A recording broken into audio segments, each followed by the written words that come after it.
on est toujours la campagne la plus financée dans la catégorie mode. Ce qui est intéressant dans une campagne de crowdfunding, ce qui est important, c'est qu'au lancement, ou du moins dans les premiers jours, que tu aies déjà atteint ton premier palier et même dépassé. Parce qu'en fait, le consommateur va être beaucoup plus enclin à participer quand il va voir qu'il y a déjà du monde qui l'a fait en fait auparavant. Donc laisse-moi deviner, tu as fait plus de 1000 précommandes. 2700 commandes. 2700, ouais, c'est incroyable. Je pense qu'il faut essayer de se creuser un peu la tête pour se dire où est mon audience et où est ma cible et aller la chercher presque sur des marchés de niche ou des canaux qui sont pas surexploités. Aller sur des groupes beaucoup plus petits de 2000-3000 personnes qui vont être ultra ciblées en fonction du produit, je pense que ça peut bien fonctionner. Et puis ne pas hésiter à tester en fait. S'il faut aller voir sur des forums, s'il faut aller sur des Twitch ou voilà, de nouveaux canaux, il faut tester. Salut Laure et bienvenue sur le rendez-vous marketing. Très content de te recevoir en ce vendredi fin d'après-midi. Comment vas-tu? Hello Danilo, merci pour l'invitation déjà. On a réussi à se caler un petit moment malgré nos plannings chargés. Et ça va très bien, je te remercie. Fin de semaine. Fin de semaine. Bientôt le week-end. Donc je suppose que l'été est bien chargé pour toi et ta marque. Ouais, complètement. Beaucoup de projets qui arrivent et je t'en parlerai après. Et puis des vacances quand même, fin août. Bien mérité. Ouais. C'est vrai que le mois d'août, toujours plus difficile en e-commerce. Je pense que tu peux témoigner que c'est pas non plus le meilleur mois généralement. Après, toi, tu es dans le prêt-à-porter. Tu nous expliqueras un peu plus les différentes collections que tu as. Mais dans tous les cas, le mois d'août, ça reste plus calme. Ouais, complètement. Les mois de juillet et août, généralement, c'est pas les meilleurs mois et surtout pour de la basket. Oui. Mais on trouve des petites solutions pour essayer de s'en sortir malgré tout. Pour dynamiser. Mais je pense que tu fais pas les soldes, si je dis pas de bêtises. Eh bien, on les fait depuis peu, ouais. On fait des braderies d'été pour essayer de booster un peu les ventes e-commerce qui sont un peu en déclin sur les 2 dernières années. Et donc, il faut trouver des petites solutions comme ça pour dynamiser un peu le e-commerce et améliorer les ventes. Ouais. Ok, pas de choix de toute façon. Est-ce que tu peux peut-être un peu te présenter, nous expliquer un peu qui tu es, nous parler de ta marque, de ton parcours, avant que je te pose des questions spécifiques sur le lancement, on va dire, de Zeta. Complètement.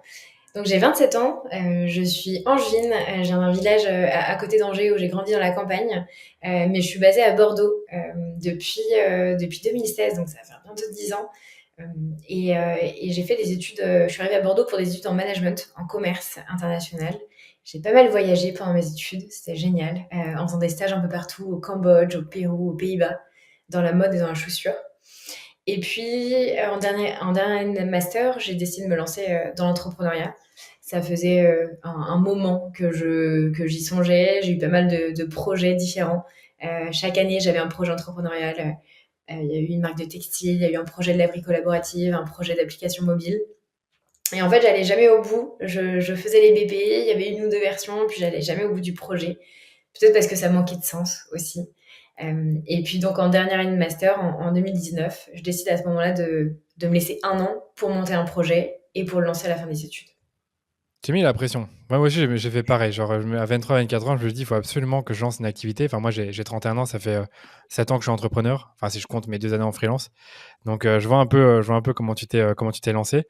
Et donc, sur cette année, 2019-2020, tu as trouvé ton idée de projet pour Zeta? Je savais que je voulais me lancer dans la mode. J'ai toujours été passionnée de fringues, de vêtements, de chaussures. Je dessinais beaucoup quand j'étais plus jeune. Je voulais être styliste, c'était pas possible, donc j'ai trouvé une autre façon d'y arriver. Et donc j'ai fait un peu un état du marché en me disant bon, il y a un vrai sujet environnemental, social au niveau de l'industrie de la mode. On en est tous conscients. Quelles sont les solutions et surtout quels sont les besoins. Et en fait sur le marché à ce moment-là, quand je sonde un peu le marché, sur la basket, il y a assez peu d'alternatives finalement éco-responsables. Il y a Veja qui s'est lancé à l'époque 4 ans auparavant, 4 ou 5 ans auparavant, qui commence à dominer le marché. Mais il y a très peu d'alternatives et très peu d'alternatives 100% recyclées. Donc finalement, j'identifie le besoin et je me lance à la recherche de fournisseurs, d'usines pour voir si c'est possible. À l'idée, c'est au début, c'est simplement une idée. Puis après, il faut essayer de voir si c'est possible de le mettre en place. Et donc, ça commence comme ça. Je rentre dans l'incubateur de mon école. Je commence à dessiner les premiers modèles. Je conceptualise vraiment la selling proposition et de trouver vraiment un axe différenciant aussi, ce qui va me différencier des autres marques. Et puis petit à petit, je trouve des fournisseurs de matières, je trouve des usines au Portugal. Et puis au bout de 2 mois, avec quelques économies que j'avais mis de côté en bossant dans un bar à côté de mes études, je pars au Portugal, je loue une voiture et puis je fais le tour des fournisseurs et des usines en essayant de leur vendre l'idée et en essayant de leur dire, bah voilà, j'ai besoin d'une usine pour m'accompagner. OK, impressionnant. Mais c'est vrai que, bah, déjà beaucoup de marques de prêt-à-porter vont au Portugal parce qu'il y a pas mal de logisticiens, fournisseurs. Et là, donc à ce moment-là, est-ce que tu as déjà un peu parlé de ton idée à des clients potentiels ou à des amis et tu leur as un peu expliqué: «Voilà, moi je souhaite lancer une marque de chaussures 100 recyclée». Est-ce que tu avais déjà eu des avis qui t'ont, ben, confirmé qu'il y avait un marché et que tu pouvais, éventuellement mettre des fonds, personnels sur le coup, dans la production? Euh, Pas tellement. J'en parlais un peu autour de moi. Ce qui a surtout suscité un peu de curiosité, c'est au moment où j'ai trouvé la première matière qui a composé les chaussures. C'est une matière à partir de marc de raisin Ah oui. qui est fabriquée en Italie. À partir de ce moment-là, quand j'ai expliqué à mes potes étudiants, à mes proches que je voulais lancer des baskets en raisin, euh, c'est à ce moment-là que ça a un peu posé des questions et ça a suscité un peu de curiosité. C'était plus de ouais, de la crainte de se dire c'est assez surprenant et qui est-ce qui va acheter ça quoi. Donc c'était de la curiosité mais pas forcément il y avait pas forcément d'engouement très très fort à ce moment-là. Mes proches étaient assez inquiets. J'avais pas de ressources, pas Oui, d'économie. ouais, Euh, J'avais pas fini mes études, j'avais pas ouais, d'expérience parce que j'avais fait des stages de 3 mois à répétition. ouais. Donc tout le monde était assez inquiet finalement. Mais je sais pas, à ce moment-là, j'avais une intuition. Je sentais que il fallait y aller maintenant et que ouais, et puis que j'avais un axe différenciant suffisant pour pouvoir mener le projet à bien. Ouais. D'accord, donc tu avais vraiment cette conviction interne de te dire: «J'ai trouvé un axe différenciant, ça attire déjà la curiosité. Maintenant, il reste plus qu'à produire» puisque tu avais déjà créé un concept, donc déjà bravo pour l'avoir dessiné, ça doit pas être facile. J'étais en train de t'imaginer dessiner une chaussure, donc ça doit pas être simple et Mhm. heu et c'est vrai que, je pense que tu sors un peu des sentiers battus parce que souvent on dit: «Ben, il faut trouver une idée, puis après il faut la faire valider à son marché, puis après il faut créer un prototype, puis après il faut faire, éventuellement de la pub pour trouver une proposition de valeur et puis après il faut, faire, une plus grosse production et puis après faire un crowdfunding». J'ai pas l'impression que tu as suivi exactement ce schéma-là. Après peut-être que tu as fait aussi un crowdfunding, mais si on revient sur ton histoire, du fait de faire le tour des fournisseurs au Portugal, je suppose que tu as fini par trouver un fournisseur, que tu as trouvé une matière pour la chaussure et qu'ensuite tu as créé tes premiers concepts, prototypes, je sais pas comment tu les appelais. Ouais. Comment ça s'est passé? Complètement, ça s'est passé exactement comme ça. Donc j'avais sourcé déjà quelques matières, on a sourcé ensemble le reste des composants, parce que dans une chaussure, il y a une quinzaine de composants que tu vois ou que tu ne vois pas. Donc il y en a beaucoup à sourcer. À chaque fois, il fallait que ce soit recyclé, fabriqué en Europe, avec une composition la plus clean possible. Donc ça a été assez long, ce travail de recherche. Et puis quand on a trouvé toutes les matières, on a mis au point le premier prototype. Généralement, un prototype, quand tu le reçois, il y a pas mal de modifications à faire et tu as pas mal d'allers-retours avec les usines. Là, je l'ai reçu, il était déjà incroyable. C'était Ok, assez dingue. Je pense que l'usine avait très bien perçu voilà, les besoin. caractéristiques principales, le dessin, le modèle. Donc, il était déjà génial. Et heureusement, parce qu'en plus, à ce moment-là, c'était la période de confinement. C'était en février 2020. Donc, les usines ont fermé. Donc, en fait, ils avaient ramené le prototype chez eux à la maison. Certains des artisans, ils avaient continué à travailler à distance. Donc, c'était assez rigolo.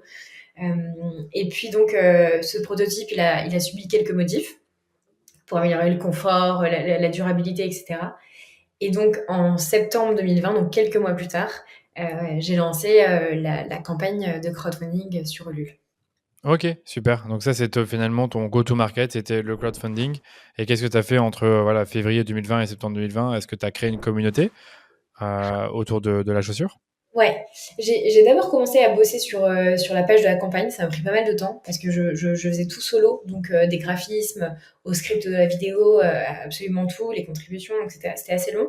Et après, j'ai commencé à travailler sur la communauté. Créer une communauté, c'est assez long. Donc j'ai trouvé quelques techniques qui m'ont permis de faire connaître le projet. Ce que j'ai fait à ce moment-là, c'est que j'ai essayé de benchmarker tous les groupes Facebook qui existaient, qui pouvaient avoir dans lesquels il pouvait y avoir une communauté qui pouvait être intéressée dans le projet. Par exemple, à Bordeaux, on a des groupes, les nanas écolos de Bordeaux. Ah On oui. a, et ça, il y en a à peu près dans chaque ville. tu as au niveau national un groupe qui s'appelle la communauté végane de France. Tu vas avoir la communauté zéro déchet, où il y a plein d'échanges de bonnes pratiques, etc. Et en fait, tout simplement, j'ai posté une photo du proto et je dis voilà, je suis étudiante, je lance ce projet, j'ai bossé dessus pendant 1 an, j'adorerais avoir vos retours. Et si ça vous intéresse, vous pouvez vous inscrire à la landing page. Et j'avais créé une landing page sur un site gratuit un peu pourri, Ok. mais c'était simplement pour tester. Et en fait, à ce moment-là, il y a eu un engouement énorme parce que c'était très bien ciblé, c'était exactement la bonne cible. Et j'ai réussi à récolter comme ça quelques centaines de leads avec les adresses mail qui m'ont permis ensuite de les retargeter pendant la campagne de crowdfunding. Donc ça, c'était un des premiers leviers. Le deuxième levier que j'ai utilisé à ce moment-là, c'est que je suis allée voir pas mal de micro-influenceurs qui avaient entre 4 5 000, 10 000 abonnés et qui avaient une communauté très ciblée. Et je leur ai dit, voilà, j'ai pas de produits à vous envoyer. Par contre, voilà, je lance cette campagne de crowdfunding, j'aurai besoin de vous. Si le produit vous plaît, j'adorerais que vous en parliez. Ça m'aiderait beaucoup. Et en échange, je peux vous envoyer voilà, une petite compensation financière. Donc j'ai dû envoyer, je crois que c'était 300 ou 400 euros. Et en échange, il faisait un set de story. Mais à ce moment-là, ça a bien fonctionné parce que je gagnais, ouais, je pense 80, 100 abonnés à chaque fois. C'était très bien ciblé au niveau de la communauté. Puis les micro-influenceurs ont une communauté beaucoup plus engagée, donc quand ils prennent la parole, c'est des personnes qui ont à cœur de les suivre. Et donc comme ça, j'ai réussi à la fois à faire grossir un peu la communauté Instagram, et puis à faire grossir surtout la base de leads sur la landing page. Ok.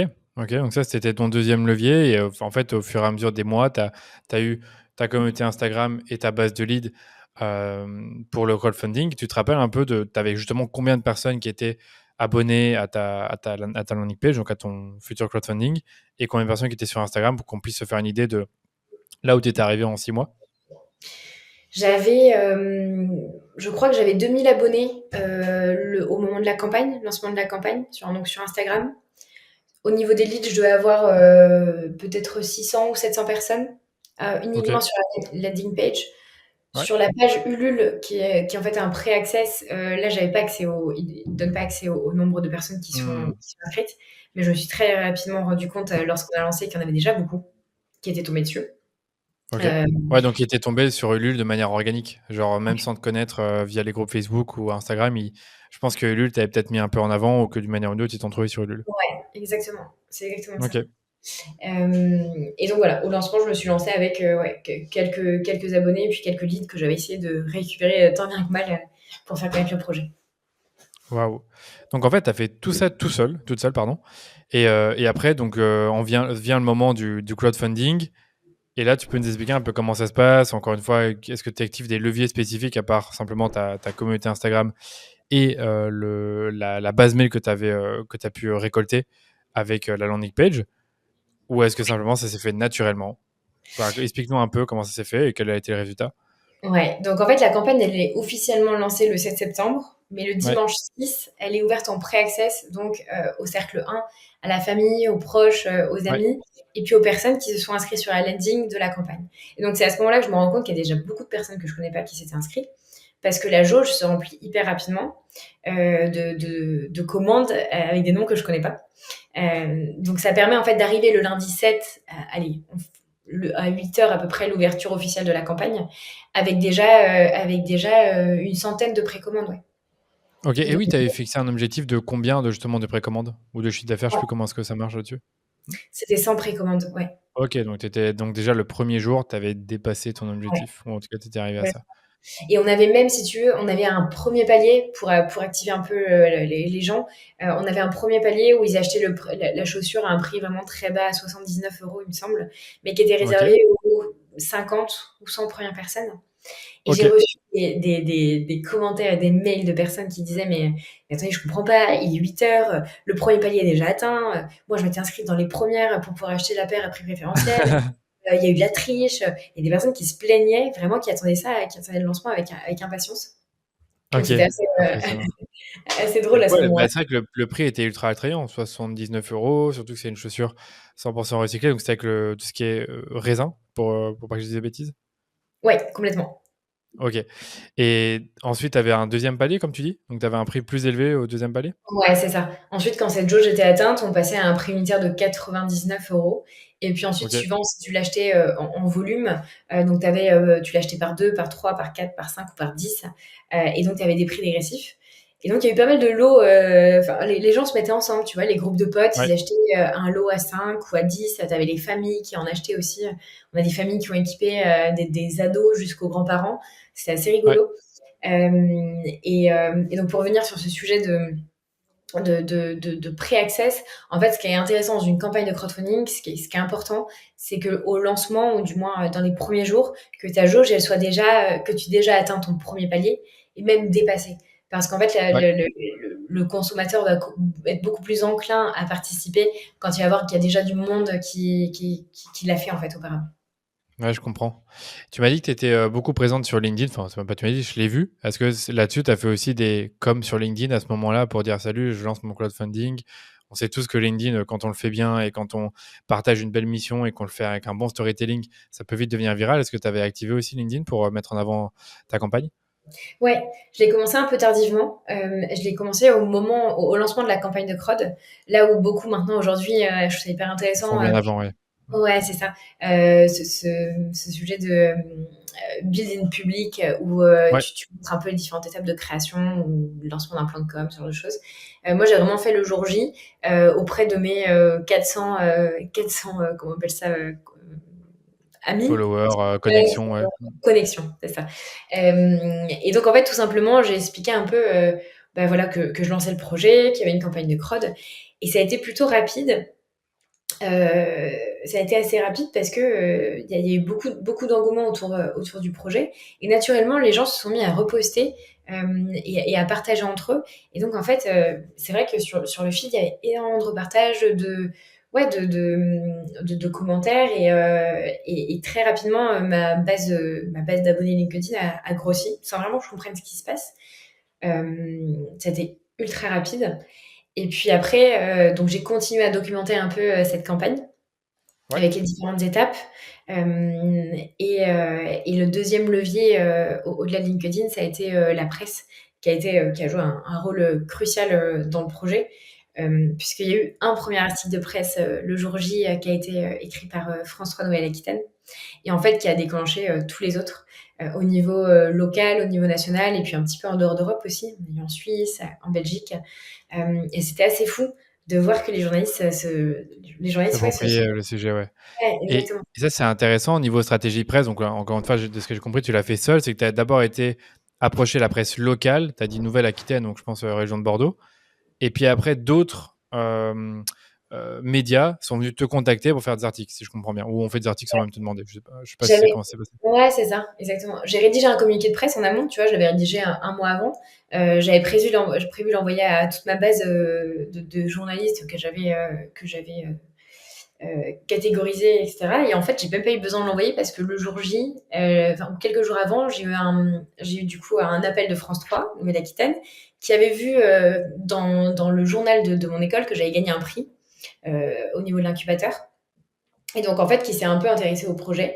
Et de là, cet article de France 3 a fait effet de boule de neige sur tous les autres, puisque c'est assez rapide, en fait. Les journalistes se regardent entre eux, ils regardent un peu voilà, les sujets qui sont faits.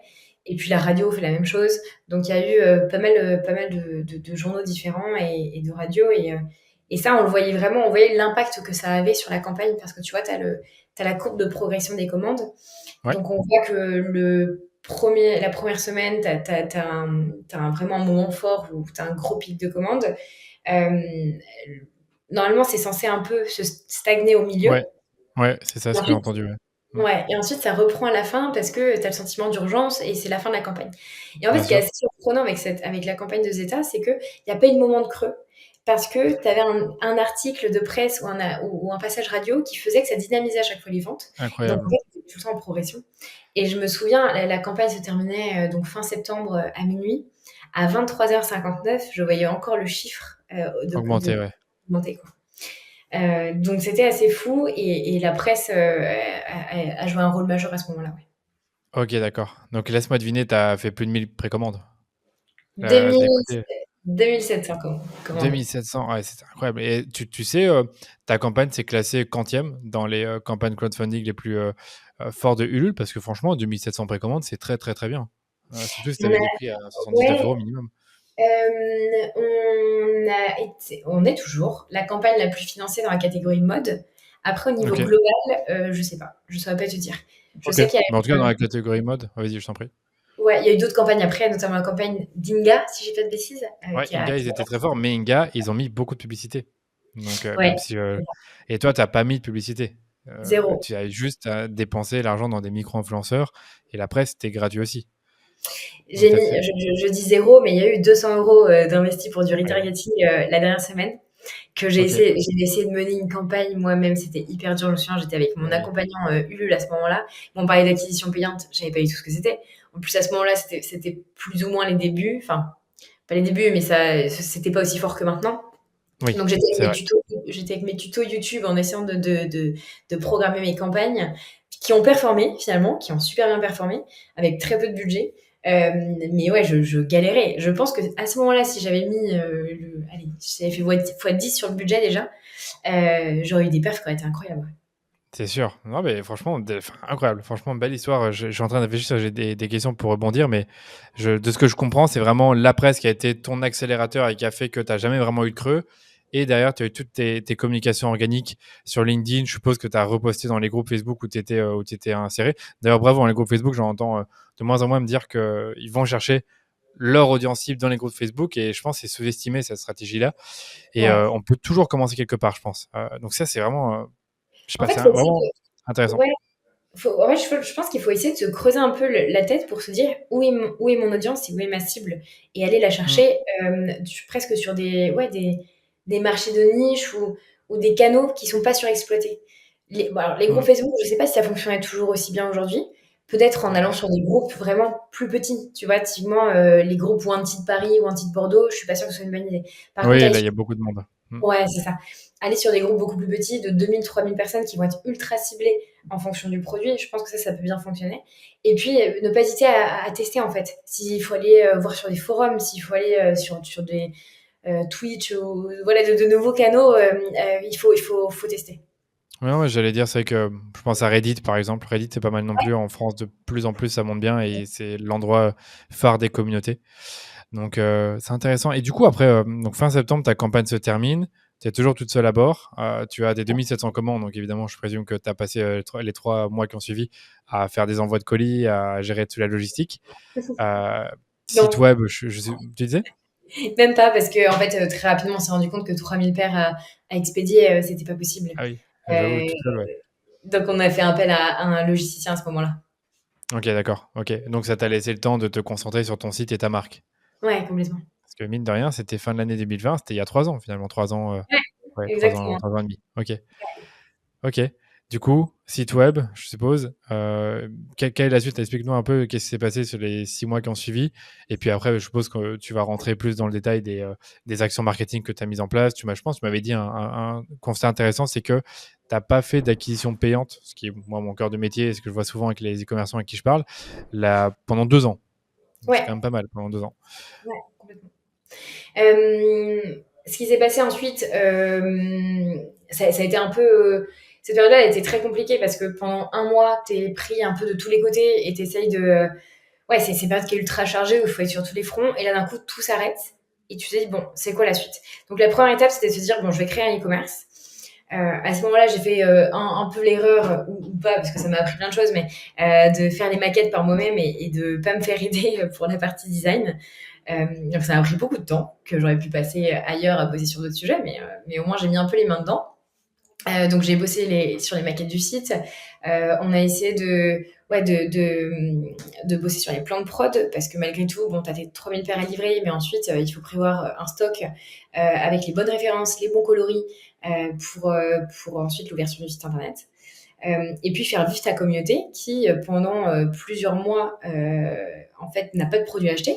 Mais il faut quand même les garder un peu actifs. Tous ces gens que tu as réussi à embarquer, ou ceux qui n'ont pas réussi à acheter, qui arrivent après ou qui n'ont pas souhaité acheter, il faut quand même réussir à les garder un peu actifs. Donc le site a été lancé en février uniquement. beaucoup plus tard, le temps que l'usine puisse produire les chaussures pour le stock, qu'on puisse tout mettre à l'entrepôt et être en capacité de livrer. Et donc en février, on ouvre le e-commerce et dès la première soirée, on a 300-400 paires de vendus en quelques heures, quoi. Parce que les gens étaient dans l'attente, Ouais. ils avaient inscrit, noté dans l'agenda que le site de Zeta ouvrait à ce moment-là. Donc il y a à ce moment-là, sans le vouloir, il y a ce sentiment un peu d'urgence, de rareté qui Ouais. se crée avec des produits tout le temps out of stock pendant 6 mois. Pendant 6 mois, ok, c'est intéressant. Oui, c'est que de ce que j'ai compris, tu avais un monoproduit qui était décliné en différents coloris à C'est ça, l'époque.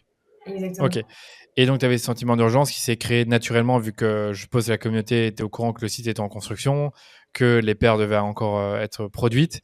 Et je suppose que toi, tu avais toute cette communication qui se faisait sur Instagram, par email, là-dessus. Complètement. Alors à ce moment-là, moi, c'est une période que je déteste parce que Oui. c'est hyper frustrant de voir que tu as beaucoup de clients et qu'en fait, tu peux pas satisfaire tout le monde, que tu passes à côté de chiffres d'affaires importants, que les clients se plaignent de pas pouvoir commander, de savoir quand est-ce qu'ils peuvent commander. Vraiment, c'était très, très prenant à ce moment-là. Et avec le recul, c'était chouette parce que du coup, ça a donné de la valeur à la marque et ça a créé ce sentiment ouais, de rareté et de produits un peu rares à trouver. Et je me souviens j'avais embauché une alternante à l'époque pour m'épauler, qui se fait arrêter dans la rue et quelqu'un qui lui demande mais attends mais comment t'as fait pour avoir ta paire de chaussures et elle me raconte ça un matin en arrivant au bureau et je lui dis mais c'est dingue quoi ouais, la valeur qu'a la marque grâce à ces ruptures de stock Avec fréquentes. cette structure de stock. Et tu penses au début, la majeure partie de tes clients se trouvaient justement dans la région de Bordeaux? Principalement. Ok. Ah, de toute façon, vous pouvez très facilement le voir. Mais c'était surtout entre Bordeaux et Paris. Et c'est toujours le cas aujourd'hui.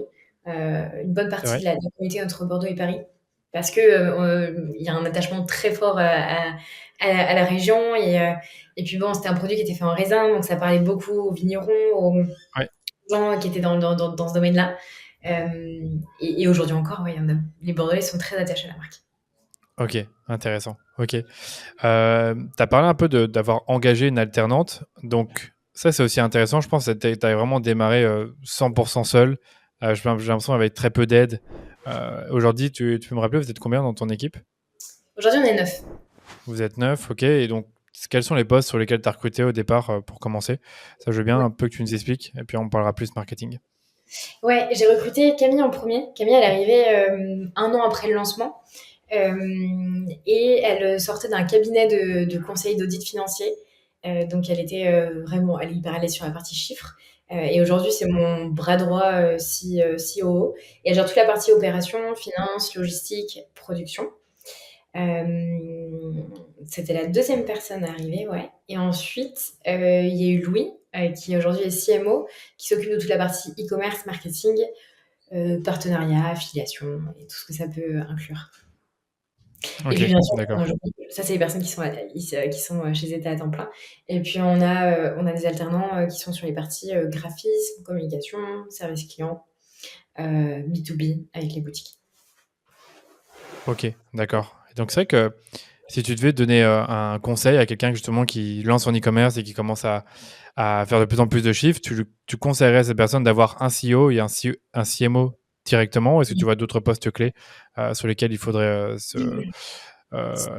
avoir de l'aide? C'est trop propre à tout type d'activité. Ah oui, Euh, Nous, on a fait ce choix-là parce que moi, je savais quelles étaient mes forces et quelles étaient surtout mes oui, faiblesses. Donc, ouais. je savais que je sais que je me débrouille en communication, en créa visuel, tout ça, j'ai pas besoin d'aide. Par contre, là où j'étais la moins bonne, c'est vraiment sur la partie Excel, finance, production, où là, j'avais vraiment besoin d'un support. Et en fait, avec Camille, on s'est super bien complété et très naturellement, on s'est scindé les tâches. Et ensuite, on a essayé d'identifier quelle était la source première de chiffre d'affaires. Et à l'époque, en 2020, 2021, 2022, c'était le e-commerce. Là où on faisait les meilleures marges et où on avait le plus de chiffre d'affaires. Donc naturellement, on s'est dit, on va recruter quelqu'un sur ce poste-là pour dynamiser le secteur et vraiment le booster, quoi. Ok, je comprends. Ouais, mais moi j'avais en tête que vous étiez une marque très e-commerce, c'est-à-dire de dire que faites aussi du retail, enfin ça ne m'étonne pas tellement, mais aujourd'hui vous êtes toujours plus fort en e-commerce, c'est 50-50. Et ben aujourd'hui, ça a bien évolué parce qu'on a l'équilibre entre B2B et B2C. On Ok. fait 50% des ventes via le e-commerce et 50% via soit des revendeurs multimarques en Europe, en Asie, on commence un peu avec l'Asie, soit en équipant les salariés des entreprises ou dans des hôtels, dans des restaurants, dans des parcs pour leur uniforme ou comme cadeau Ah ouais. de fin d'année. Ok. Donc ça, c'est une jolie partie du chiffre d'affaires aussi. Et puis, on a un partenariat avec Nespresso, et ça, j'en parlerai un peu plus tard, qui est né d'une collaboration. Aujourd'hui, Nespresso nous achète du stock et le revend sur différents marchés. Ok. Et comment ça se fait que vous avez un partenariat avec Nespresso? C'est intéressant. Ça, sur le coup, ça a l'air pas lié sur le coup. Donc, tu peux nous Ouais, en expliquer fait, si tu veux. ça fait la suite du développement produit. Donc, on s'est lancé avec des baskets en raisin. On a lancé Ouais. l'année d'après des baskets avec une matière en maïs. Ouais. Et puis, le prochain produit qui a été lancé, c'était une basket en café. Pour l'histoire, c'est le PDG de Nespresso, Guillaume, qui m'a écrit sur LinkedIn suite à un article de presse qu'il a vu de Sud-Ouest qui parlait des baskets en raisin et qui m'a dit mais c'est super, est-ce qu'on peut faire la même chose, dupliquer, mais avec du beurre de café. Et donc à ce moment-là, je reçois ce message, c'est en 2021, c'est 6 mois après la fin de la campagne, il me semble. Ouais. Euh, et je lui dis, mais en fait, c'est impossible parce que il n'existe pas de matière en café sur le marché. On ne Ouais. sait pas comment la créer. Euh, donc ça va être assez compliqué. Puis je me dis, bon, écoute, je te mets en relation avec les équipes chez Nespresso, les équipes produits, et puis on va essayer de voir ce qui est possible. Et donc on se met à la recherche d'un fournisseur qui peut créer la matière. Euh, et la plupart nous disent que ça va être trop compliqué, que ça va prendre des années à développer, qu'il va falloir des moyens financiers importants. Il y a un fournisseur au Portugal qui nous répond et qui nous dit ben, moi, j'ai déjà fait des tests il y a quelques années avec du beurre de café, je suis OK pour les reprendre et je suis OK pour vous accompagner dans le projet. Et donc, c'est comme ça que pendant un an, on a fait de la R&D, on a mis au point la matière, on a réussi à intégrer du café dans les semelles des chaussures, dans un simili cuir. Et puis en mai 2022, on a lancé la collab avec Nespresso.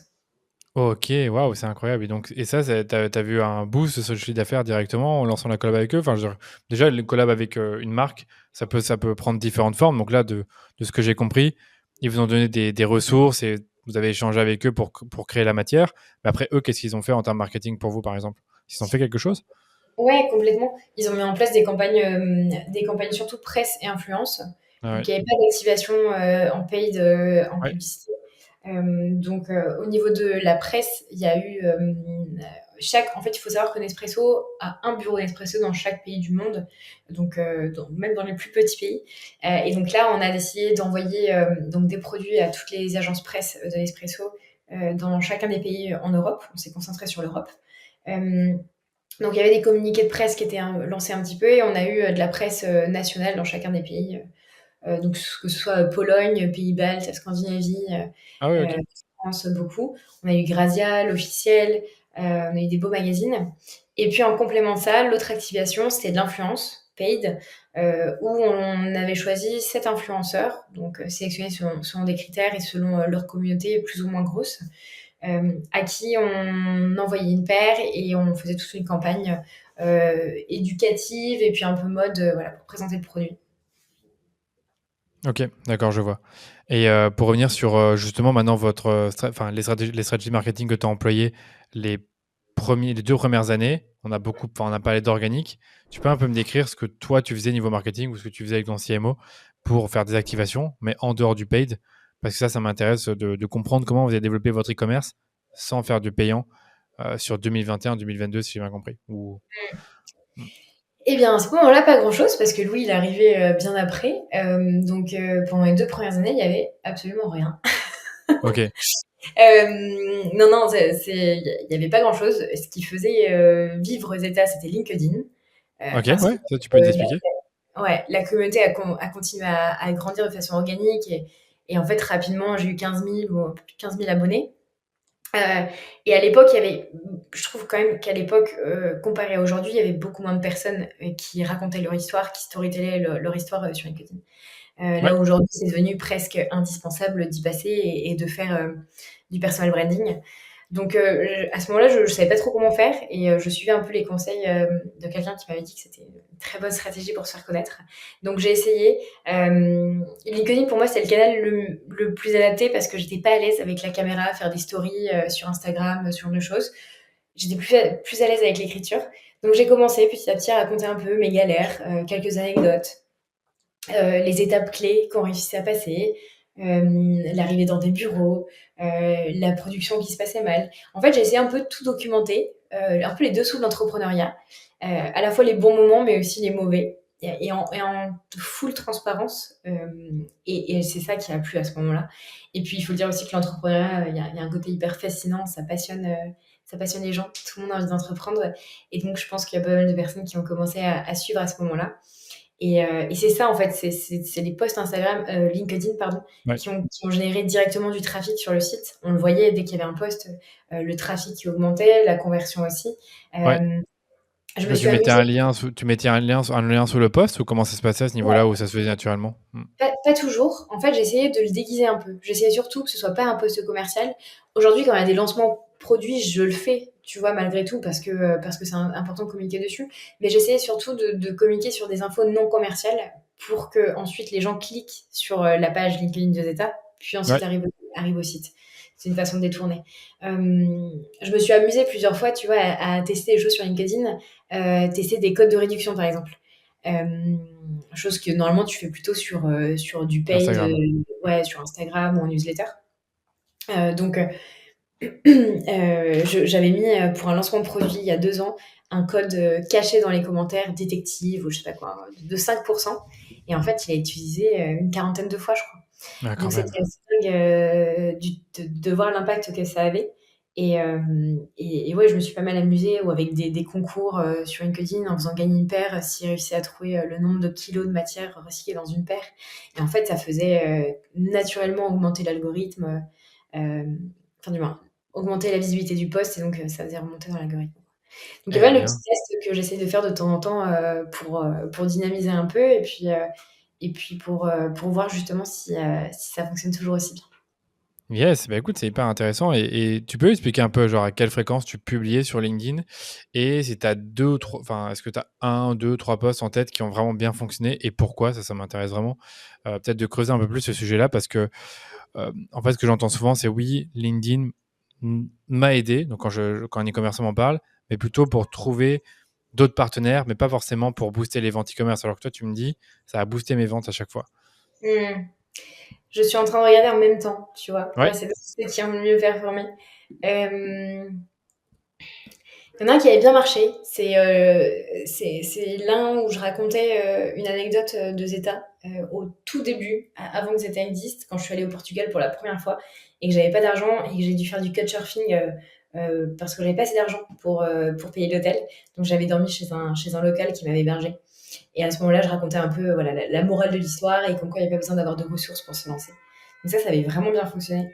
ok. Donc là, c'est plutôt des anecdotes de parcours que finalement du produit, pas du produit ou de la marque. Euh, Après, il y a eu un post sur le pop-up, notre premier pop-up à Bordeaux, Ok. qui a beaucoup marché. Qui avait marché? Ouais, qui a super bien marché. Et puis, tu vois, celui où on a fait le bilan 2023 en expliquant toutes les galères qu'il y a eu cette année avec le e-commerce, les chiffres qui étaient en baisse. Vraiment, en fait, ce côté très transparent et très authentique qui fait que bah, ça plaît aux gens. Et je trouve ça chouette aussi de ne pas raconter uniquement les victoires. Parce que j'ai l'impression que c'est assez redondant sur LinkedIn, malgré tout. Les gens qui affichent leur chiffre d'affaires, toutes les belles choses qu'ils réussissent à faire. C'est pas Ouais. ça l'entrepreneuriat, en fait. Et, L'entrepreneuriat, ouais, je suis totalement d'accord avec toi là-dessus, hein. Moi, enfin, je publie, comme toi, je publie aussi sur LinkedIn. Déjà, je partage pas le chiffre d'affaires parce que je trouve pas que c'est une information qui vaut la peine d'être partagée, ni même les marges, personne n'a besoin de savoir. Par contre, ouais, en effet, je partage des réussites, des échecs, des apprentissages, et c'est vrai que ces posts-là fonctionnent bien. Euh, Toi, par exemple, sur le chiffre d'affaires, est-ce que c'est un truc que tu communiques ou pas du tout, je pense? Parce qu'il y en a qui le font en e-commerce, ils disent voilà, on est basé sur qui va être mon associé, on a fait 200 ouais. 000 euros de chiffre d'affaires en une soirée. Ça fait évidemment, allez, ça fait son Alors, buzz, on fait ça. ouais, je pense que je communiquerais dessus s'il y avait un intérêt. Là, aujourd'hui, Ouais, je ne le vois pas spécialement. Si ce n'est se mettre en avant et dire... En fait, je préfère dire qu'on a eu une belle croissance et expliquer pourquoi on a eu cette croissance-là des 2 premières années et quelles sont peut-être les ouais, clés qui nous ont aidés à ce moment-là, plutôt qu'expliquer un chiffre d'affaires de façon numéraire qui ne représente pas grand-chose finalement. Voilà. Je préfère expliquer pareil, les raisons plutôt que le chiffre, quoi. Mais j'ai aucun pareil. problème à communiquer dessus. En interne auprès des équipes, c'est hyper transparent sur tout. Et en externe auprès des prestataires, des gens que je rencontre. Ouais, moi aussi, pareil que toi. Et qu'est-ce que j'allais dire d'autre sur LinkedIn? Bon, il y a deux choses aussi importantes dans un post LinkedIn, bah, c'est la rédaction, c'est comment est construit le post, et aussi le contenu. Est-ce que tu peux peut-être nous expliquer, genre, comment toi, tu écris ton post LinkedIn? Est-ce que tu as des techniques? Est-ce que tu as des Mm. frameworks d'écriture? Il y en a toujours, tout le monde a un peu sa propre façon d'écrire. Est-ce que toi, tu as, avec le temps, développé une méthode de travail et d'écriture pour tes posts LinkedIn? C'est rigolo comme question, on l'a jamais posée. Ah oui. Non, mais c'est une très bonne question. Après, Non, tu peux j'ai peut-être pas. les faire au feeling aussi. Ouais, beaucoup au feeling. Non, ce que j'essaye surtout de trouver, c'est un peu la même chose que quand tu vas tourner une vidéo, c'est ce hook au début Ouais. qui va un peu interpeller. Euh, donc ça, c'est ultra important. Et souvent, je réfléchis à mes posts LinkedIn quand je cours, je m'en rends compte. Je les rédige un peu dans ma tête et après, Très quand bien. j'arrête de courir, je les note. J'ai pas Ouais. mal d'idées qui viennent quand je cours. Et ouais, c'est un peu toujours la même chose, c'est-à-dire que tu as le hook au début, et puis Ouais. à la fin, tu essaies d'engager un peu la communauté. Donc soit tu poses la question, soit tu poses une question, soit Ouais. tu rediriges vers un lien, ou soit tu finis l'article d'une façon ou d'une autre. L'important, c'est d'avoir quelque chose qui soit pas trop commercial, je pense, ne pas Ouais. trop inciter à vendre. Et puis malgré tout, faire attention au contenu que tu vas envoyer, ouais, le contenu photo ou vidéo que tu vas mettre en Ouais. parallèle.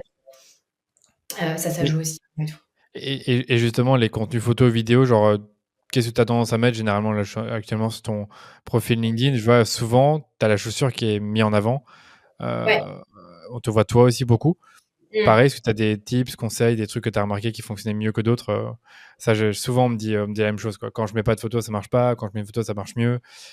Une photo de Là, je vois soi. que tu en as fait un, là, 3 mois. On a lancé des baskets en olive. Je l'ai vu passer celui-là, qui fait beaucoup, beaucoup de vues. Enfin, explique-nous un peu au niveau Alors celui-ci, contenu, c'était qu'est-ce que la tu fais? technique. Ouais, celui-ci, Ouais. c'était la technique du concours, justement.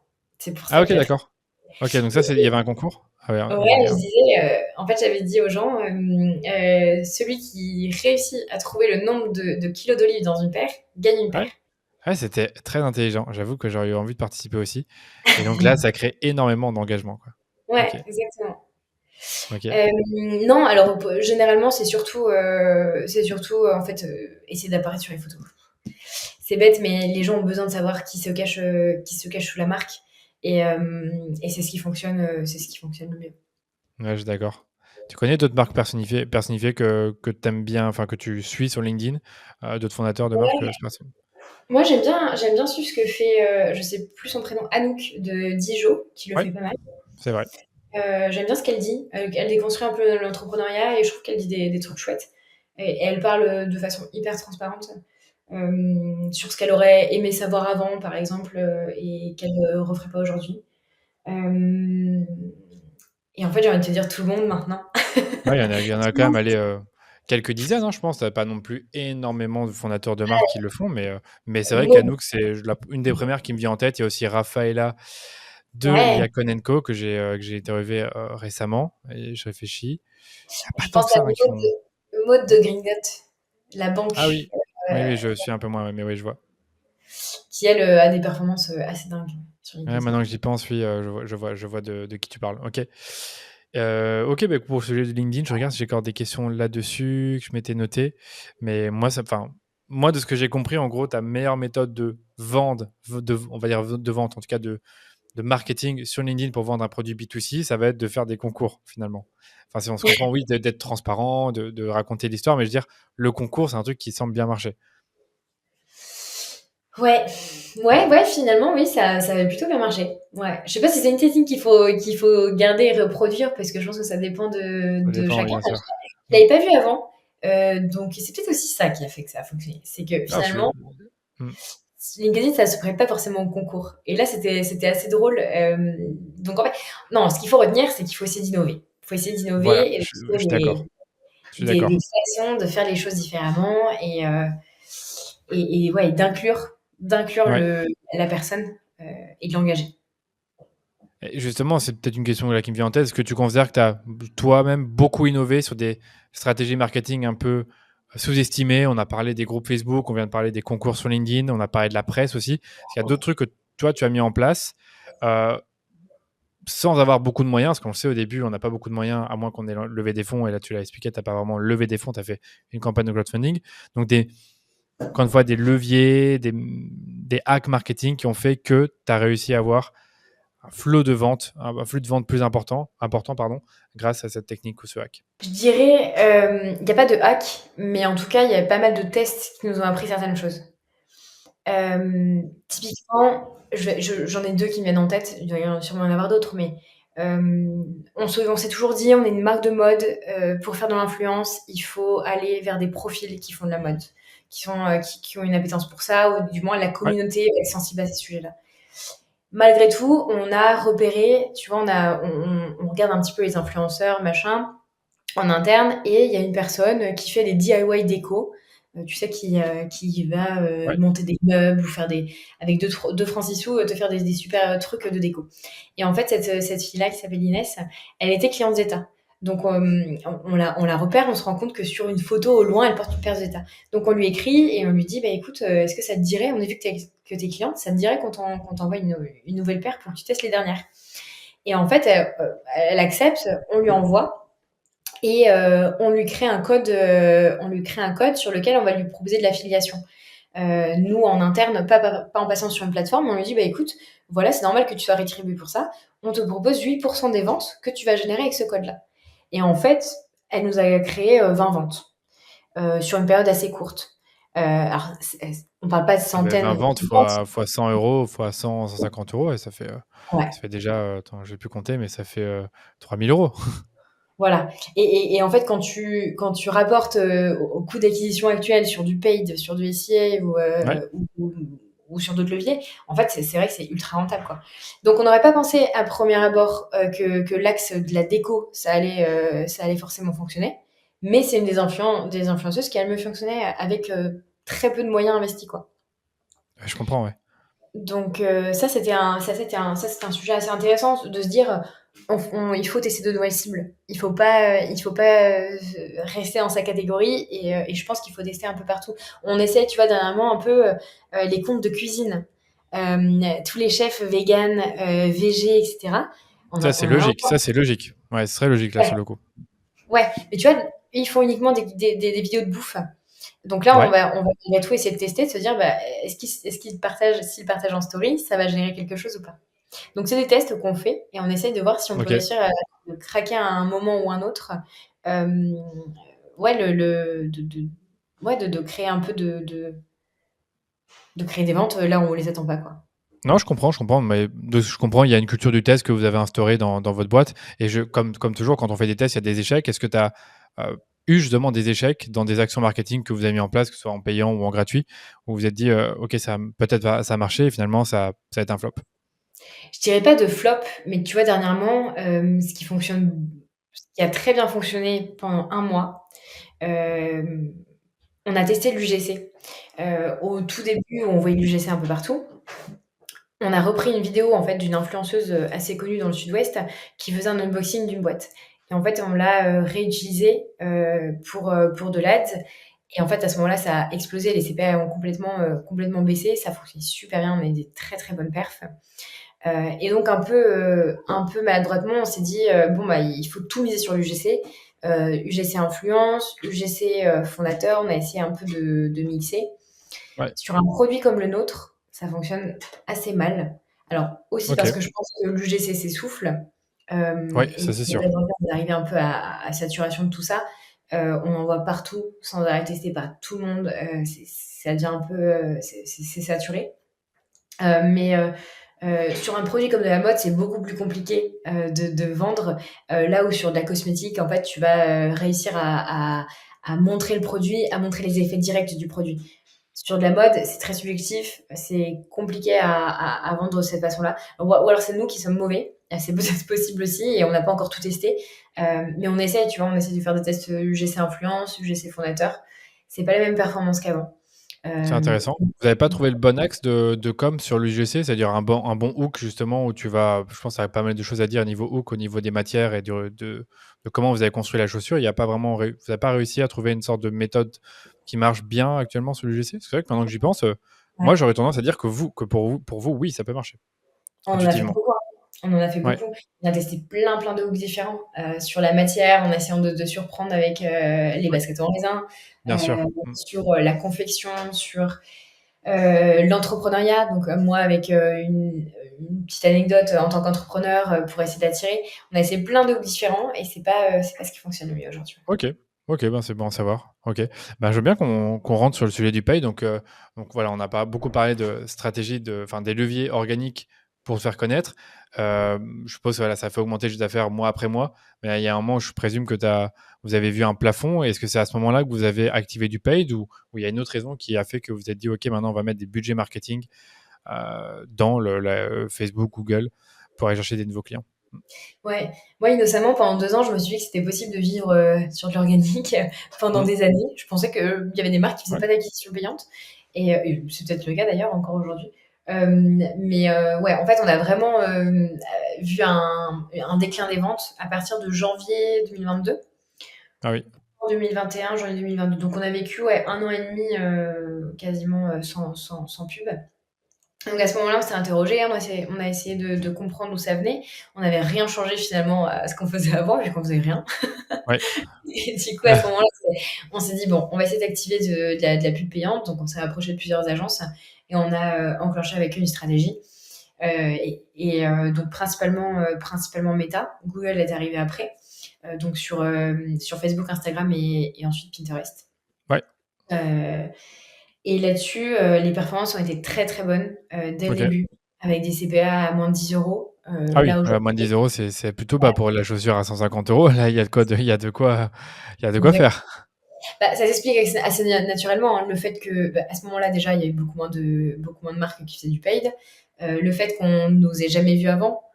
Ouais. Non, t'es pas d'accord? Ah ouais, je trouve qu'en 2022, des marques qui faisaient du paid, il y en avait beaucoup, hein, surtout dans la chaussure. J'en connais quelques-uns qui mettent des budgets dans ce secteur-là. Moi, je trouve que le secteur de la chaussure est concurrentiel. Ouais, moi quand je compare avec aujourd'hui, je trouve qu'il Ah y a oui. vraiment un monde, quoi. Ok, donc Ou alors, aujourd'hui, il y a par plus exemple, de concurrence. tu disais? Ou alors il y a plus de concurrence qui fait que finalement il y a plus de marques qui font du paid. Oui, je pense qu'aujourd'hui, il y a plus de marques qui font du paid, mais je veux dire, en 2022, c'était loin d'être un Ouais, océan bleu. Pour moi, un océan bleu, c'était en 2019, par exemple, ouais, en bien termes de sûr. paid. Et en plus, 2022 était la mauvaise période de faire du paid, puisque les algorithmes, ils étaient un peu plus difficiles et le tracking était plus complexe. Donc, avoir des CP à 10 euros, franchement, c'est du prêt. Enfin, j'ai rarement entendu ça de ton secteur à toi, en prêt-à-porter des chaussures. Ouais, complètement. On a eu des très bonnes perfs au début. Ça a duré bien 6 mois, puis après ça s'est stabilisé sur des CPA beaucoup plus normaux, on va dire. Euh, mais ouais, ça a très bien fonctionné. On a lancé Google un petit peu après. Ouais, on a mis en place cette stratégie SEA. Et après, enfin, on sentait qu'il y avait au niveau des mois sur lesquels les CPA étaient beaucoup moins bons, que c'était Ouais, assez variable en fait. Donc on a ok, très rapidement compris qu'on ne pouvait pas se reposer uniquement sur ce levier-là comme levier d'acquisition. Louis est arrivé dans la boîte à ce moment-là à peu près. Donc il a pris la main sur le CRM. Il n'y en avait pas à l'époque. Enfin, je m'occupais de faire grossir la newsletter. base comme je pouvais, ouais, de la newsletter avec, le CRM Shopify. Et tu vois, je mettais pas grand-chose en place, si ce n'est le mail. En termes de flow, c'était assez limité, quoi. Le mail de bienvenue, le mail de panier abandonné, et puis des mails promotionnels suivant Ok, les marques. Et donc lui est arrivé, a repris toute la main sur cette partie-là. À ce moment-là, en 2023, le CRM de Shopify était plutôt bien fait. Enfin, ils ont commencé à mettre pas mal de choses en place pour les flows. Donc ça nous a suffi pour le début. Et puis ensuite, on est passé sur Klaviyo il y a pas si longtemps, hein, il y a 6 mois à peu près. ah oui, tu vois, c'est assez récent. Ouais. Donc là, tu peux faire des trucs plus complexes. Tu as des exemples de choses que vous avez mis en place sur Clevio qui ont été prometteuses, qui ont bien marché.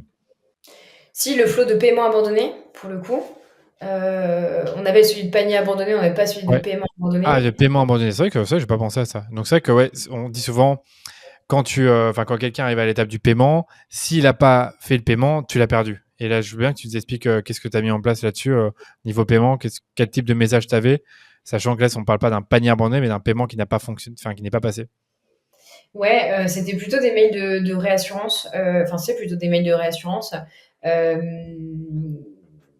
avec rappel de la livraison, du paiement sécurisé, des différents moyens de paiement. Et après, derrière, donner un peu de crédibilité à la marque, on ajoute un encart sur un podcast ou sur un article de presse. Donc, on est plutôt sur de la réassurance pour réinciter à passer l'achat. Et puis, évidemment, le point de contact en disant, bah voilà, on a un service client qui est là par téléphone, par mail. Si vous avez besoin d'aide pour accompagner dans le paiement, n'hésitez pas. Ok, d'accord. J'avais une autre question, peut-être, où tu as parlé du fait tout à l'heure que les CPA sont pas les mêmes d'un mois à l'autre. Et c'est vrai qu'on retrouve beaucoup ça chez nos clients, même chez les marques e-commerce avec qui je discute. C'est rare d'avoir une année où tu as exactement les mêmes résultats en termes de vente et de CPA et de ROS, peu importe. Comment ça se passe à ce niveau-là de votre côté? Comment varient les budgets? Est-ce que vous faites des marronniers spécifiques pour justement booster le site? Euh, Est-ce que tu peux un peu nous expliquer genre l'animation commerciale, voilà, c'est le terme que je cherchais, et comment ça se traduit en action marketing? Il faut savoir déjà qu'on a des temps forts. Typiquement, de la basket ou pour de la chaussure, les temps forts chez nous, ça va être avril, septembre et décembre. Ok, Donc, on capitalise le budget à ce moment-là ok. et on baisse le budget sur les temps, sur les moments où on sait qu'on n'a pas de. Enfin, on l'observe, c'est des moments où on n'a pas de vente. Donc, Et typiquement, ça pourquoi? va être Ouais, pourquoi janvier. c'est. Ouais, excuse-moi, attends, vas-y. Non, je t'en prie, vas-y. Non, j'allais dire pourquoi c'est avril, septembre et décembre qui sont des moments forts. Ouais, avril, c'est le moment où c'est le début du printemps. Donc, Hmm. c'est le moment où les gens ont envie de s'acheter une nouvelle paire de baskets. Septembre, c'est le retour au bureau. Oui. C'est un moment où tu te sens bien, tu reviens de vacances, tu as envie de nouvelle paire. Et puis décembre, c'est le moment des cadeaux de Noël. Ok, c'est pour ça. Enfin, Bon, je te laisse novembre, répondre du coup. j'englobe novembre-décembre dans Ok, la période. Et donc, on sait que sur les moments les moins forts, les moments où on fait le moins de chiffres, on va baisser le budget naturellement pour pas se perdre dans le vent. Donc, janvier et août. ok, Ça, c'est un peu comment est-ce qu'on articule le budget, du moins sur le paid SEA. Et ensuite, on suit les temps forts des marronniers. Donc, on va avoir des opérations classiques pour les opérations fête de mère, fête des pères, Noël. Et puis, on essaye de trouver des autres opérations, d'autres types d'opérations dans l'année. Euh, Pendant 2 ans, 3 ans quasiment, on n'a jamais fait de solde.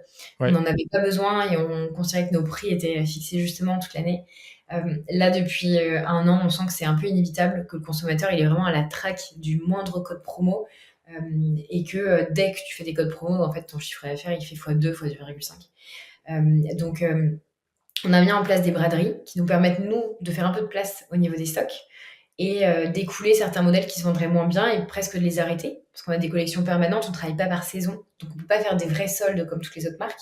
ah d'accord.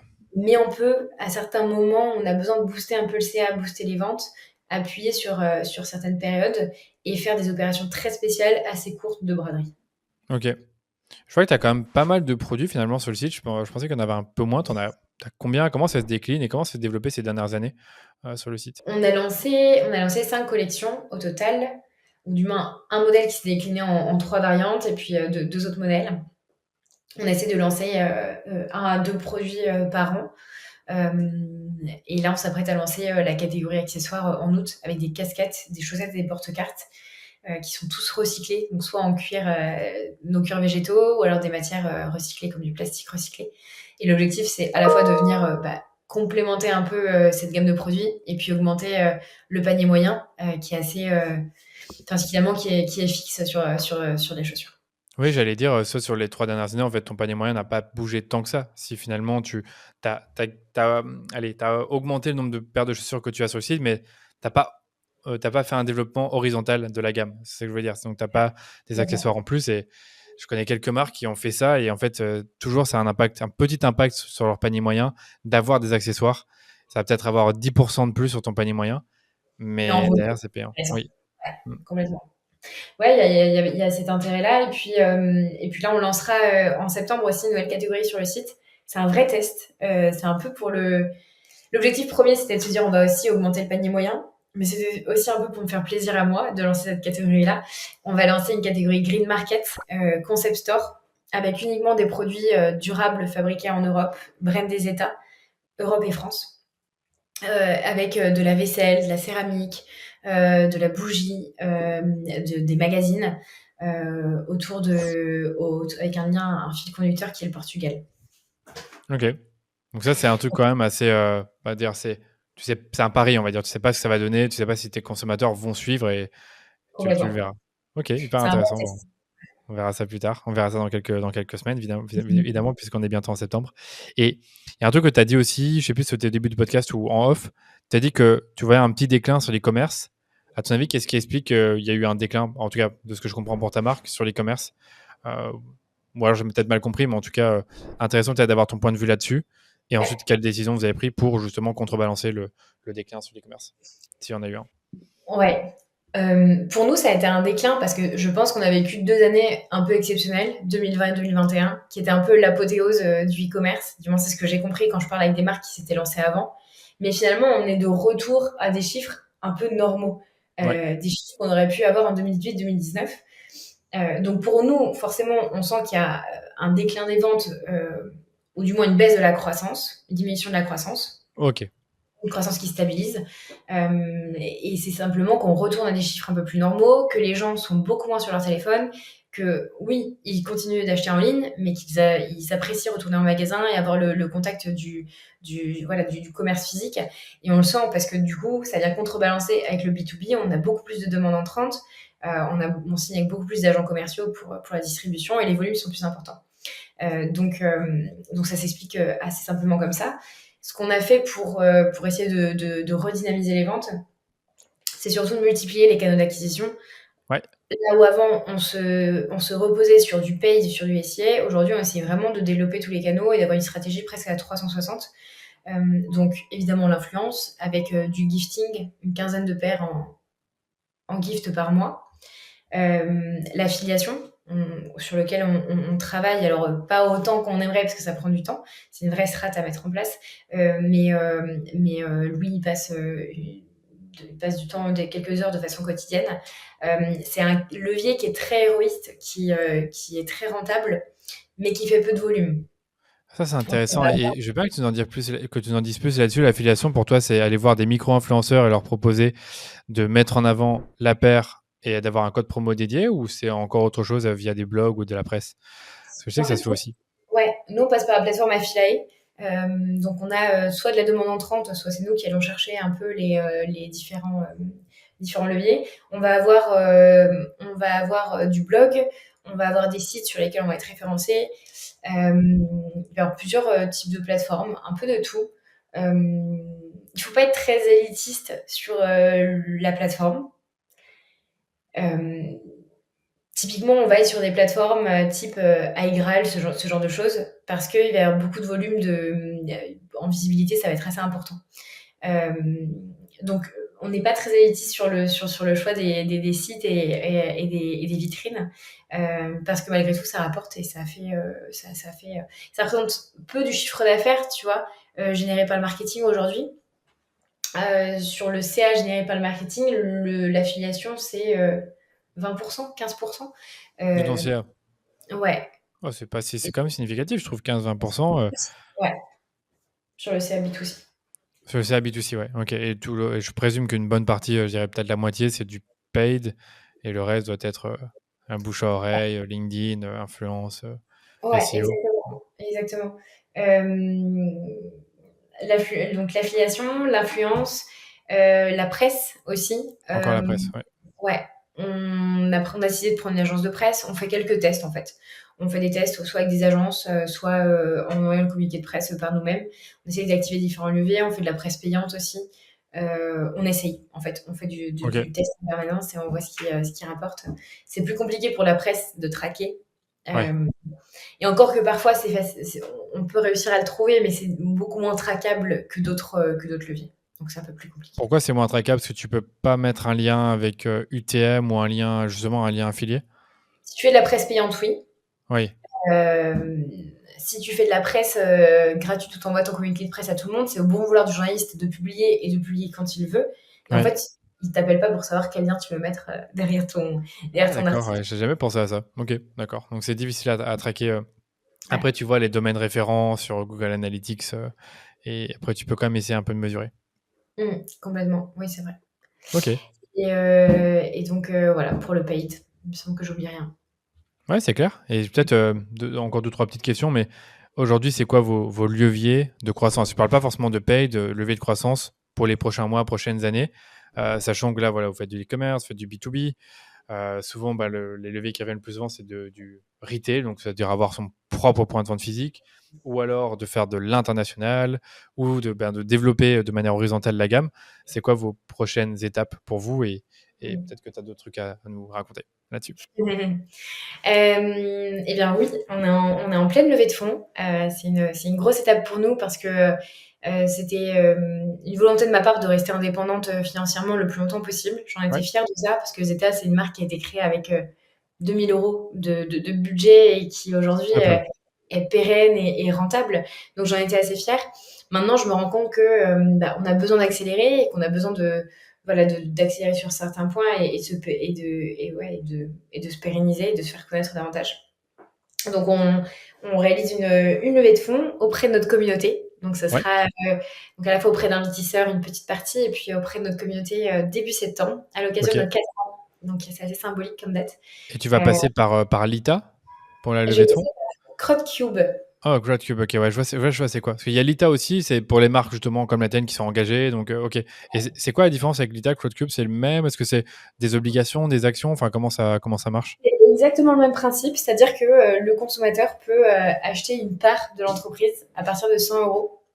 Cool. Donc, ce qui est chouette, c'est que c'est ouvert à tout le monde. C'est qu'il y a pas il y a pas de minimum important pour pouvoir investir. Et on y croit fort parce qu'on a une communauté qui est ultra engagée. On vit aujourd'hui grâce à notre communauté. On Ouais, a des gens qui sont clients depuis le premier jour, depuis la campagne Ulule et qui ont encore leur père ou qui les collectionnent. Je reçois des messages parfois de personnes qui me disent mais moi j'ai celle en raisin, en maïs, en café, en olive, qui vraiment il y a ce sujet un peu de collection et de récurrence. Donc on y croit fort à cette campagne. Ça va nous permettre d'embarquer encore plus les gens avec nous et puis finalement de les convertir en ambassadeurs et de les fidéliser dans le temps. Le jour bien sûr.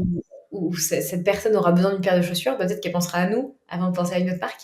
Donc il y a un sujet Aisance. aussi de communication et puis de fidélisation client.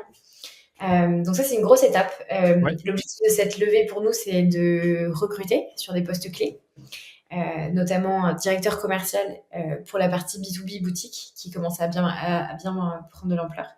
Et puis une personne sur la partie communication pour continuer à créer des campagnes de com créatives. ok, d'accord, d'accord. Ok, c'est intéressant. Donc là, tout ça se lance en septembre et t'attends à ce que ça se fasse sur un mois, 2 mois. Enfin, généralement, ces campagnes durent Ben, ce temps-là. ça peut aller assez vite, hein. Ça dépend vraiment des campagnes en fait. Ouais, T'en as qui sont parce que tu sais, à la différence d'une campagne de crowdfunding où tu peux vendre autant de produits que tu veux. Là, tu as un montant qui est fixé parce que ouais, tu ouais, peux bien pas sûr. augmenter ton capital indéfiniment. Ah ouais, c'est Donc, sûr. donc, à partir du moment où tu as atteint le montant que tu recherches, en fait, la campagne est stoppée ou tu décides de la continuer un petit peu en ouvrant un petit peu plus le capital. Donc là, en fait, il y a un montant maximal. Il y a des campagnes qui se font en 3 jours. Il y a des campagnes qui se font en plus longtemps parce que c'est plus compliqué. Donc, on ne sait pas. Ça va vraiment dépendre des gens et de comment ça fonctionne. Ok, bon, ça, je pense que c'est bien pour terminer le podcast. Tu as d'autres trucs que tu voulais aborder sur votre croissance, sur ce que vous êtes en train de travailler en ce moment avant qu'on termine? Bah, je pense que si on devait résumer un petit peu tout ça, c'est de se dire qu'il faut essayer de tester plein de choses sans arrêt, d'essayer d'aller trouver son audience là où elle n'est pas, de tester différents leviers, de pas passer par les canaux classiques. Ouais. Et puis, ouais, essayer de faire les choses un peu différemment et sans arrêt essayer d'aller tester de nouvelles audiences, que ce soit en organique, en paid. C'est à ce moment-là que peut-être quelque chose qui se passera, quoi. Je suis d'accord. J'ai peut-être une autre question plus pour toi, entrepreneuriale. Donc toi, tu es solo founder. Est-ce que tu as ressenti cette solitude de l'entrepreneur ces 4 dernières années? À quel moment? Pourquoi? Comment tu as géré ça? Je pense que ça pourrait être une bonne question pour terminer, parce que je trouve vraiment que déjà, très, très beau podcast et très belle réussite, mais mine de rien, toute seule à 23-24 ans, faire tout ça, c'est vraiment très bien. Donc, genre, moi, j'ai eu le même genre de parcours, on va dire, de démarrer Ouais. seul et de pas forcément avoir quelqu'un sur qui me reposer. Est-ce que toi, tu as vécu les mêmes choses? Comment tu as géré ça? Ce qui est pas facile du tout. Je l'ai pas tellement ressenti au début parce que j'ai eu la chance d'être assez rapidement entourée par Camille qui est arrivée au bout d'un an. Ensuite, il y a eu Louis. Il y a eu nos alternants aussi qui se sont un peu succédés. Donc, je l'ai pas vraiment senti au niveau de l'équipe. Ouais, J'ai eu la chance ouais, de bien être épaulée là-dessus. Il y a eu des moments ouais, où c'était plus dur parce que quand il fallait prendre une décision, malgré tout, c'était moi qui la prenais, des décisions importantes. Et même si on se concertait avec Camille sur un certain nombre de points, finalement, la décision finale, elle me revenait. Et malgré tout, c'est moi ouais. qui dois assumer les responsabilités. Tu vois, quand on doit, l'année dernière, on doit faire un emprunt pour la première fois auprès de la banque d'un certain montant pour financer l'ouverture de notre boutique à Bordeaux. Une Ah, ok. petite boutique Ah, qu'on vous a avez une ouverte. boutique? Ouais, ça, tu l'as Ouais, pas révisé. Ouais, il faut le dire. non, Boutique. c'est un showroom qui est à côté de qui est à côté de nos bureaux, Ok. qui est ouvert sur les horaires de bureau, en fait. Ah, ok, cool. D'accord. Donc, il a Et- fallu financer. C'est vrai qu'une boutique, j'en ai parlé avec quelques e-commerçants, c'est toujours un truc qui coûte cher, mais ouais, qui vaut l'investissement. Qui vaut l'investissement. complètement, Mm. complètement.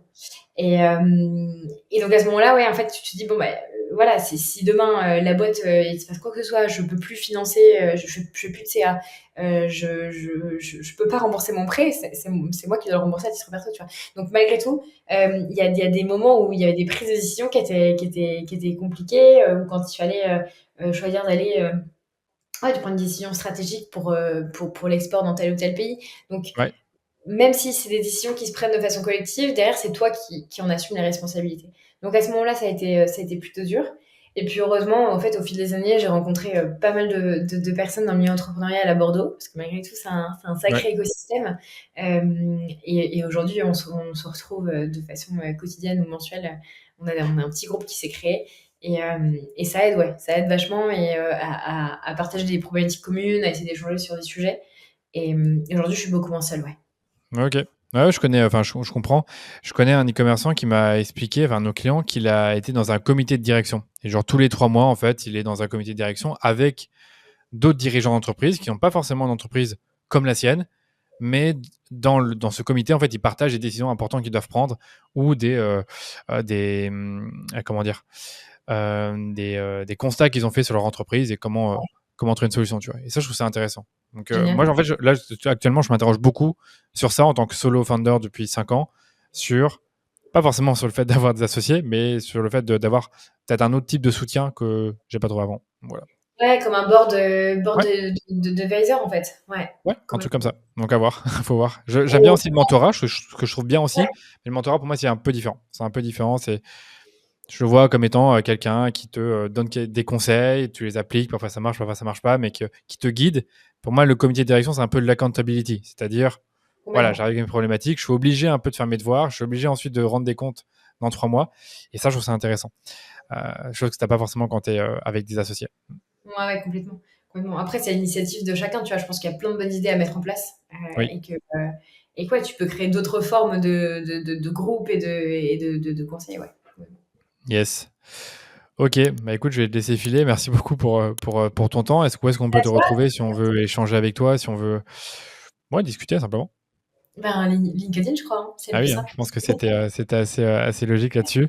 Allez, on va mettre ton profil LinkedIn et le lien de ton site. Et toi, tu as dit que tu étais sur Bordeaux, hein, pour ceux qui nous écoutent, Ouais, les entrepreneurs exactement. sur Bordeaux, Ça. voilà, les e-commerçants. Donc voilà, l'or se trouve sur Bordeaux. Merci beaucoup, en tout cas, Danilo. Je t'en prie, avec grand plaisir. À très bientôt. Et À voilà. bientôt. Ciao.